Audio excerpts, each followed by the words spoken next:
In this tutorial, we are gonna turn off the underline of a link and show it only on mouse hover. We can see here the link on the browser is showing underline by default. First, we need to turn it off, then add hover on it. To remove the underline from a link, add here text decoration none.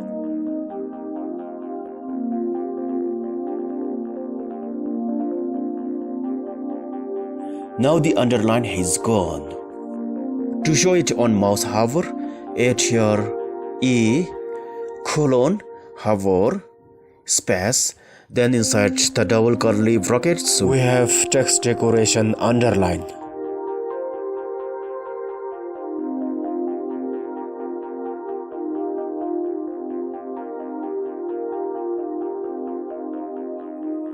Now the underline is showing only on mouse hover.